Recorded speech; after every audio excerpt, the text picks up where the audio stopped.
कोई नफरत नहीं है। उनके लिए कितना स्टैंड लिया मैंने। नमस्कार, मैं हूं खुशबू राय।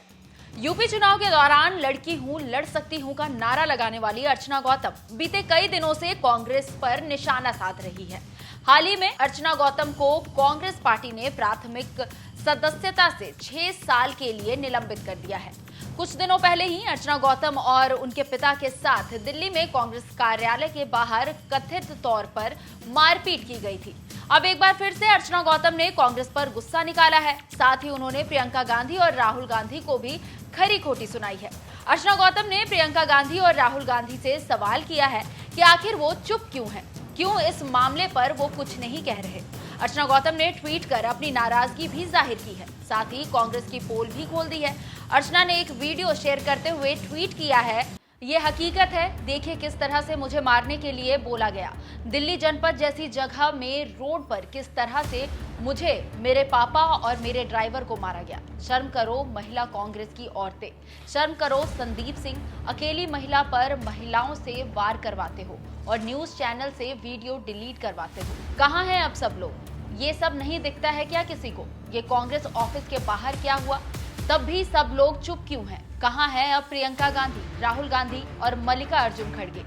अब अर्चना गौतम के इस वीडियो को देखने के बाद लोग कांग्रेस पर गुस्सा निकाल रहे हैं। एक यूजर ने लिखा, विवाद की वजह से चाहे कुछ भी हो, आपके पोस्ट किए गए वीडियो क्लिप से महिला कांग्रेस का महिला विरोधी चरित्र उजागर हो रहा है। महिला आरक्षण विधेयक पर महिला सशक्तिकरण की दुहाई में गला फाड़ते कांग्रेस का यही वास्तविक चेहरा है, शर्मनाक। वहीं एक और यूजर ने लिखा, ये असली चेहरा है इनका, पार्टी की महिला और उनके पिताजी के साथ ये सलूक है तो आम जनता का क्या हाल करेंगे। अर्चना सोना, बिलीव इन कर्मा, इनको जरूर मिलेगा।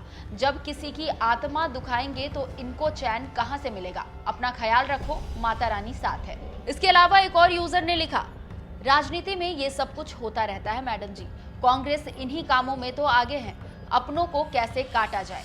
वहीं एक और यूजर लिखते हैं, कांग्रेस तो ऐसे ही कई भ्रष्ट लोगों से भरा पड़ा हुआ है, सोचो अगर इनके हाथ में सत्ता आ गई तो देश का क्या हाल करेंगे ये सब मिलकर। इनके हाथों से हर हाल में हमारे देश को बचाना है।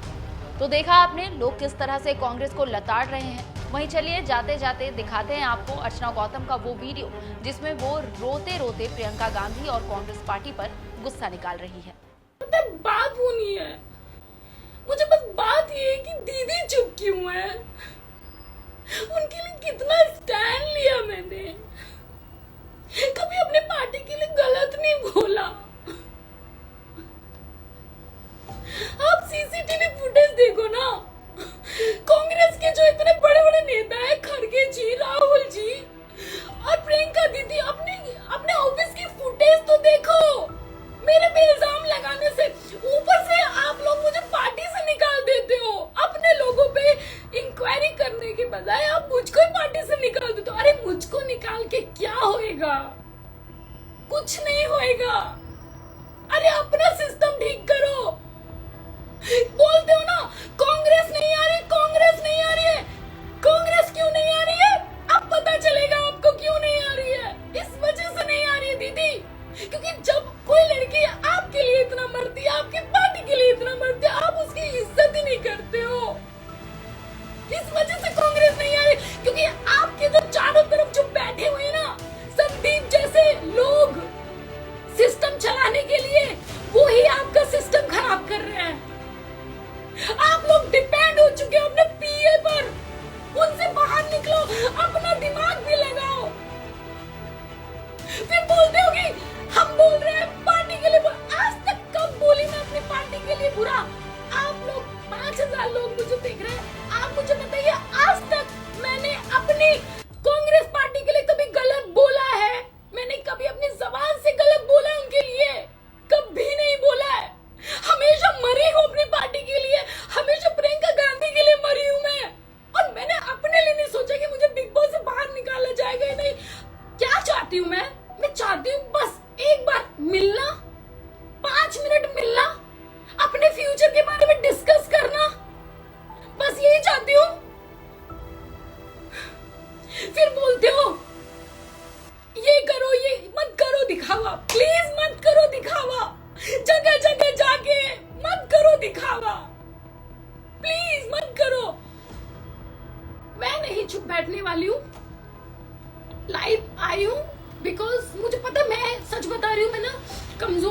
चाहती थी कि मैं कमजोर नहीं पड़ूंगी। मुझे पता है मैंने जिस इंसान पे मैं FIR करने जा रही हूँ वो बहुत पावरफुल है, बहुत ज्यादा पावरफुल है, और मैं कुछ भी नहीं हूँ उसके आगे। मैं सच बता रही हूँ, मैं कुछ भी नहीं हूँ। बट मुझे मेरी जनता पे भरोसा है, मुझे मेरे समाज पे भरोसा है, मुझे मेरे फैंस पे भरोसा है। आप लोग देख लेना प्लीज, ठीक है? और जो भी है FIR करके रहूंगी, और इसका पता पुलिस करे। CCTV फुटेज मौजूद थी, असलियत पता चल जाएगी लोगों को क्या है क्या नहीं है। और दूसरी चीज मैं ये बोलना चाहती हूँ, जिन लोगों ने मेरे पे ये बोला है कि आपको पार्टी से निकाल दिया गया है तो आप पार्टी कार्यालय क्या करने आई हो। पहली बात तो मुझे पार्टी से निकाला 8 जून 2023 को। मेरे पास कोई रिसीव नहीं है, कोई मेल नहीं है, कोई व्हाट्सएप नहीं किया, कुछ भी नहीं है, पहले भी मैं बता चुकी हूँ। और दूसरी चीज मैं बता चुकी हूँ, मुझे जिस इंसान ने निलंबित किया है, श्याम किशोर शुक्ला, वो उनका कोई मायने ही नहीं रखता मुझे निलंबित करना, बिकॉज वो एक्स MLA है और मैं एक्स MLA कैंडिडेट हूं। तो कोई MLA किसी MLA कैंडिडेट को निष्कासित नहीं कर सकता, और वो अनुशासन समिति के सदस्य है, और अनुशासन समिति सदस्य बंदा कोई भी मुझको नहीं कर सकता। मुझको पार्टी से निकालने का अधिकार सिर्फ स्टेट प्रेसिडेंट पे है, जो प्रदेश का अध्यक्ष होता है, प्रदेश अध्यक्ष होता है। सिर्फ प्रदेश अध्यक्ष ही मुझे निकाल सकता है, या फिर ऊपर वाले लोग मुझे निकाल सकते हैं। ये तुच्चे मुच्चे लोग मुझे नहीं निकाल सकते पार्टी से। तो पहली बात तो मैं पार्टी से निकली, मैं मानती ही नहीं हूँ।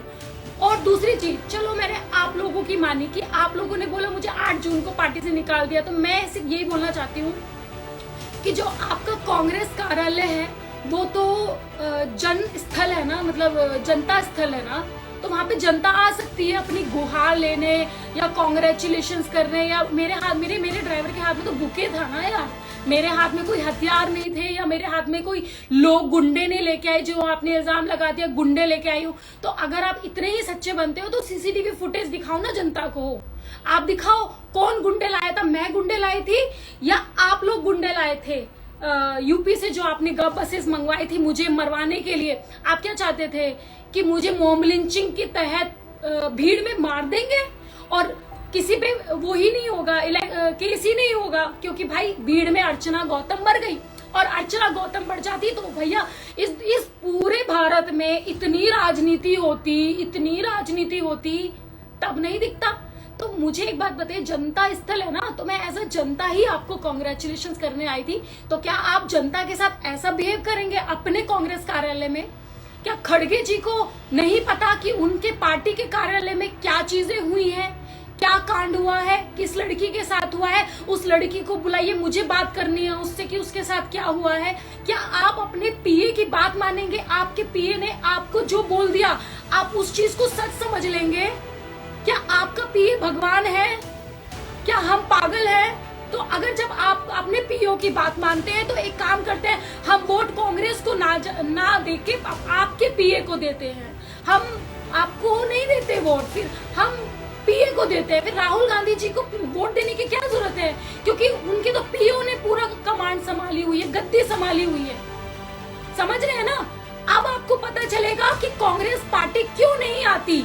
और मैं आपकी पार्टी की हूँ और मैं सच बोल रही हूँ, ठीक है? क्योंकि जब तक ये सिस्टम सही नहीं होगा तब तक कुछ नहीं होगा। आप पहले अपने लोगों की तो गुहार सुनिए। आपको पता है इस जो आपका PA है उससे कितने लोग पीड़ित हैं? पता है आपको? कभी ये पता करने की जरूरत की है आप लोगों ने? नहीं, क्योंकि आप लोग कर ही नहीं सकते, क्योंकि आप तो डिपेंड है PA पे। अगर PA एक दिन नहीं होता तो आपका काम नहीं चलता। तो ऐसे राजनीति नहीं होती है। आपको पहले लोगों का सुनना पड़ेगा, इनफैक्ट अपने लोगों का सुनना पड़ेगा, क्योंकि एक कार्यकर्ता जब झंडा उठाता है ना तब पार्टी जीतती है। आपको पता है, एक कार्यकर्ता अगर झंडा उठाता है तो पार्टी जीतती है। जगह जगह जाने से पार्टी नहीं जीतती है। जब आप अपने ही कार्यकर्ताओं का नहीं पता है कि वो क्या चाहते हैं क्या नहीं चाहते हैं, तो आप क्या एक्सपेक्ट रखते हैं? आप समझ रहे हैं? तो बहुत बहुत सारी चीजें हैं। ये इसलिए बोल रही हूँ क्योंकि मुझे मेरे कल का नहीं पता, कल क्या होगा क्या नहीं होगा मेरे साथ मुझे नहीं पता, इसलिए आज ये सब चीजें मैं आपके सामने बोल रही हूँ। बस मुझे और कुछ नहीं है, और भगवान जाने क्या होगा क्या नहीं होगा, बस मुझे इतना बोलना था, मैंने बोल दिया। और रही बात एफआईआर की, कोई माइका लाल मुझे नहीं रोक सकता एफआईआर करने के अलावा। अब तो चाहे कोई कुछ भी बोले कि आपको 2 दिन लगेगा 3 दिन लगेगा, हाँ 2 दिन लग रहा है 3 दिन लग रहा है, वहीं दिल्ली में रहूंगी मैं, और वहीं जब तक मेरी एफआईआर नहीं होती तब तक नहीं हिलूंगी मैं। अब भी तो देखती हूँ मासूमों को सजा मिलती है ना, मासूमों को सजा मिलती है। अब देखती हूँ कानून कैसा है। बाबा साहब अम्बेडकर ने कानून बनाया है ना, आज उसी कानून का सहारा ले रही हूँ मैं। बहुत हो गया, पहले तो मैं चलो ठीक है आके बोल जाती थी, कुछ फर्क नहीं पड़ता था। आज पूरी जनता के सामने, क्योंकि जनता ही सबकी माई बाप होती है, जनता ही डिसाइड करती है क्या है क्या नहीं है, तो जनता के सामने सारी सीसीटीवी आएंगी और जनता के सामने सारा सच आएगा। ठीक है, ये लोग सोचते हैं ना, अब इनको देखते बहुत बहुत बहुत सहन कर ली इनकी गाली, बहुत सहन कर ली इनकी पीड़ा, अब नहीं हो सकता, कुछ भी नहीं होगा। अब इनको सजा दिला के रहूंगी, कुछ भी हो जाए। पुलिस का काम है इन्वेस्टिगेशन करना, वो करेंगी, क्या हुआ क्या नहीं हुआ सबूत देना मेरा काम है, मैं दूंगी। क्या चाहिए आप बताओ, मुझे दो, मैं दूंगी। चलिए अब मैं रखती हूँ, ध्यान रखना आप, और love you so much my Insta family. Thank